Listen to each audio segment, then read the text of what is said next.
Ontem eu fiz um vídeo dizendo para vocês que aquele governo Bolsonaro que nós conhecíamos acabou. Esse governo ficou para trás no último domingo e ele não existe mais. A partir de segunda-feira, quando nós começamos a ter todas as mudanças e as reformas ministeriais com a saída do Araújo, a mudança no Ministério da Defesa e os próprios comandantes das Forças Armadas pedindo demissão em protesto a Bolsonaro, iniciaram uma nova fase, uma nova etapa do governo Bolsonaro que ainda está em transição. Um governo muito mais dependente do Centrão, sem o apoio dos bancos, sem o apoio de uma parte dos militares. E para tentar se manter no governo, no poder, na presidência da República, Bolsonaro se transformou ficou muito mais dependente do Centrão do que ele era até domingo.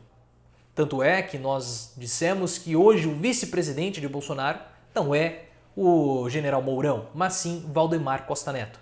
Valdemar Costa Neto se reuniu com o Bolsonaro ontem pela manhã e se você não sabe quem é o Valdemar Costa Neto, ele foi o primeiro condenado pelo Mensalão. O Mensalão lá do governo Lula de 2005, naquela etapa, naquele período. E Valdemar Costa Neto, ele é o dono, ele que manda no Partido Liberal, o PL. O PL é o partido de Arthur Lira e também é o partido da nova secretária de governo, a Flávia Abreu. Só que o apetite do Centrão ele não tem limites, vocês sabem disso. E Bolsonaro fez uma aposta, mais uma vez, muito alta. E o preço que ele está tendo que pagar pela aposta que ele fez na eleição para o presidente da Câmara dos Deputados está sendo cobrado nesse momento. Porque depois de todo o rearranjo ministerial, o Centrão quer mais 3 ministérios. A fatura está chegando e o Bolsonaro vai ter dificuldades para pagá-la.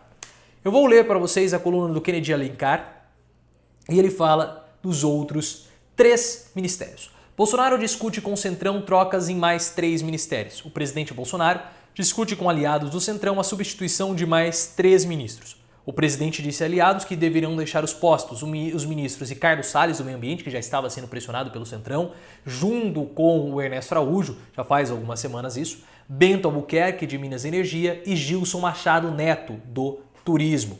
O presidente da Câmara, Arthur Lira, deverá ser o padrinho de um dos novos integrantes do primeiro escalão de Bolsonaro. O presidente do Senado, Rodrigo Pacheco, também está sendo ouvido pelo presidente. As trocas se inserem no contexto político de evitar o impeachment devido ao desastre na pandemia e alimentar alguma chance de reeleição em 2022. Ontem Bolsonaro fez uma dança das cadeiras em 6 ministérios. Ontem, no caso, segunda-feira. Então nós vamos ter uma mudança aí em 9 ministérios para acalmar o ímpeto do Centrão. O Centrão cobrou a sua fatura. E ele não vai parar. Vocês sabem disso. O apoio do Centrão é insaciável, porque se o deputado A acabou conseguindo um cargo no ministério, ou um aliado do deputado A conseguiu um cargo no ministério, o deputado B também vai querer. E agora vai ser um enorme comichão em cima do Bolsonaro. Bolsonaro deu o braço, agora o Centrão quer o corpo inteiro, e ele já havia dado a mão. E Valdemar Costa Neto está lá dentro, praticamente, do Palácio do Planalto. A transição da fase 2 do governo Bolsonaro, que era uma fase que se apoiava ao Centrão, já iniciou e o Bolsonaro está trazendo cada vez mais o Centrão para dentro do governo. Como ficarão os militares? Porque hoje o Centrão está indo para cima dos cargos que são ocupados pela bancada ideológica. O Ernesto Araújo perdeu o cargo dele, possivelmente o ministro da Educação vai ser o futuro que vai sair, porque o Centrão já falou algo sobre isso. E como ficarão os militares? Quando o Centrão limpar todos os ministérios da bancada da ala ideológica, eles vão querer os ministérios dos militares.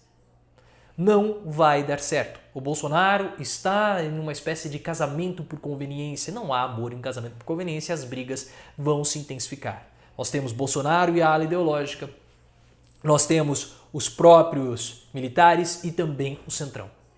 Nesse momento, quem está dando as cartas politicamente no governo Bolsonaro é o Centrão, por conta da presença do Valdemar Costa Neto. Só que nós também temos que lembrar do Olavo de Carvalho. O Olavo de Carvalho é um problema para o presidente da República. Ele não tem cargo nenhum, mas ele tem certa influência, principalmente perante os filhos do Bolsonaro, o gabinete do ódio e também a uma parcela de aloprados da internet. Olavo pode muito bem se sentir desprestigiado e começar a atacar o Centrão da mesma forma que ele entrou em rota de colisão com os militares, isso lá em 2019, vocês estão lembrados disso? É uma situação que não vai acabar nada bem para nós, porque quanto mais Bolsonaro fica na presidência da República, menores são as nossas chances de sobrevivência durante a pandemia. Porque mesmo com o Centrão tutelando o Bolsonaro, uma hora Bolsonaro vai para cima do Centrão. Ele não resiste. Bolsonaro, ele é um animal político, ele sempre vai agir com o instinto. Se hoje o instinto dele está mandando ele ficar em silêncio, dar alguns cargos para o Centrão, é só uma questão de sobrevivência. Mas se a poeira baixar, se o impeachment começar a sair do radar, ele vai para cima do Centrão. Essa trégua não vai durar muito tempo. E nós vamos continuar observando tudo aqui no canal, então ative as notificações e também me siga no Twitter, @profileooficial.